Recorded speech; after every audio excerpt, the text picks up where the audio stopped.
Hello everyone! Let's see how well you really know this game after all this time. For our first detail, I wanna know how many of you recognize this roar.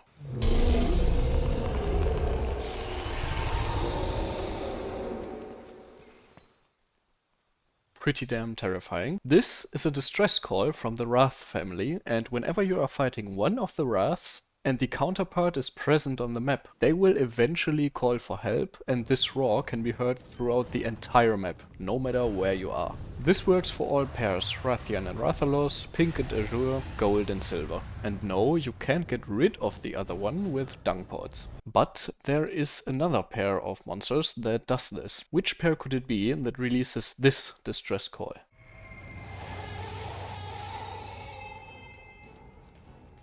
It can only be heard in the Hoarfrost Reach, and it comes from either Legiana or Shrieking Legiana. And this roar gives me chills every damn time I hear it. Staying with Shrieking Legiana, if you fight it with a poison weapon and deal enough poison damage, this will happen.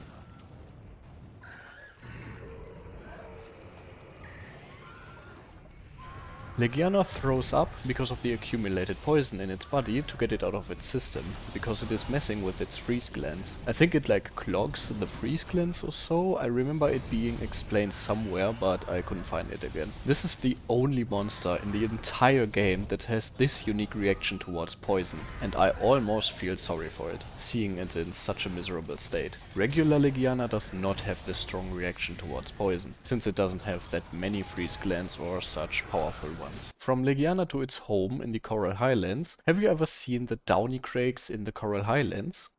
The downy craigs are the extremely rare white little fluffy birds you can see on top of herbivores in other regions like the Ancient Forest or the Wildspire Waste. They do spawn in the Coral Highlands, but they might actually be even more difficult to obtain for us, because here is their spawn location. On top of the manta grills, high up in the skies. If you knock the manta out of the sky, they will scatter and run away, of course.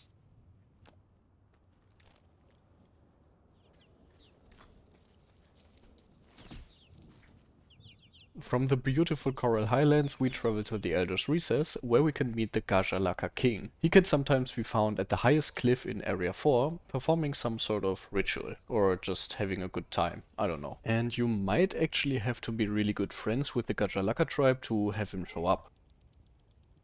Let's talk about unique details in weapons. Did you know you can latch onto a climbable wall and even continue climbing upwards with Insect Glaive? It isn't the fastest way for sure, but a neat detail, and I wanna know how many Glaive mains know about this.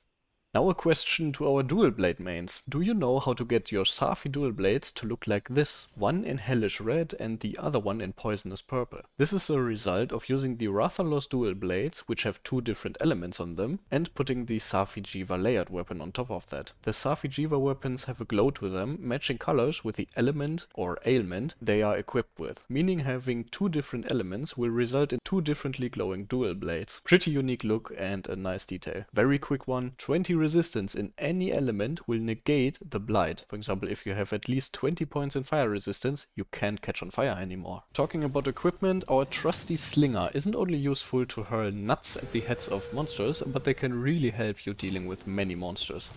A fired up Anjanath, for example, can have his breath extinguished by moss pods, and the same pods get rid of mud armor of Georatodus and Barrow. Vitalis can continuously be staggered by dragon pods, which isn't always useful, so don't just spam it. Bright Moss can be used to suck up the puddles left by Namiel. Pretty neat when going against AT Namiel. Hitting a flying monster 2 or 3 times with Bright Moss also lets them drop out of the sky, but they aren't really blinded like with flash pods, they just drop down.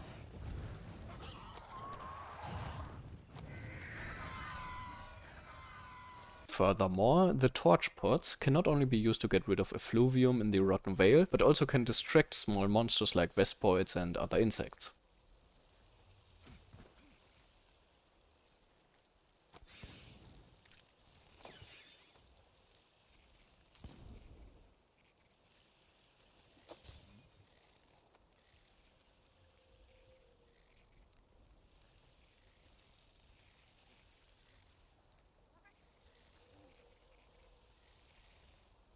Slinger ammo also can speed up mounting. You can shoot your slinger while mounted on a monster and make it flinch, speeding up the mounting process.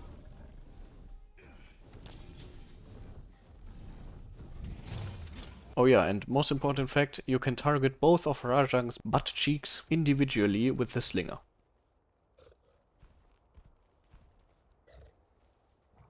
Another thing to keep in mind while being on a quest with low stamina, you can use the wing drakes flapping around the ancient forest, the Hoarfrost Reach and the forest area of the Guiding Lands for different shortcuts to specific areas.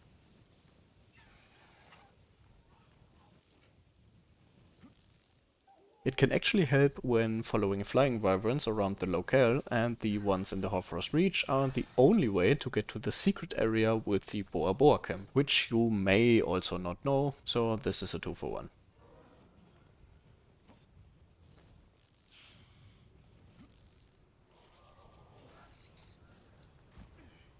And the last big thing for today is more sort of like a theory. Let's go to the Guiding Lands for our next fact. Most of you probably already know that a Zora Magdaros has died here, releasing its bioenergy into the surrounding area. But have you ever noticed how the background volcano area looks very similar to the shell of Zora? Unlike anything visible in the Elder's Recess, for example. And looking at the placement of its skull in the Rotten Vale region, I'm pretty sure that ultimately we are looking at its shell in the volcanic region, which formed the surrounding area, which again just seems like an insane detail and dare I call it environmental storytelling. Zora coming here and dying, its decaying skull fueling the Rotten Vale region, which in return fertilizes the above laying coral region, and its shell slowly becoming and flowing into the volcanic region. Could it perhaps even be the Magdaros we repelled at the end of Base World? After we got Zora off its course and it basically went onto the open sea, a lot of time has passed before we eventually got to the Guiding Lands.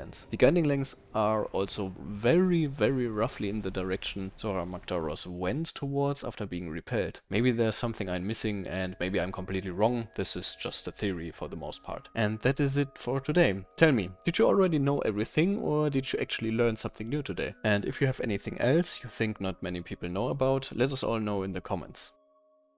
Happy hunting, guys.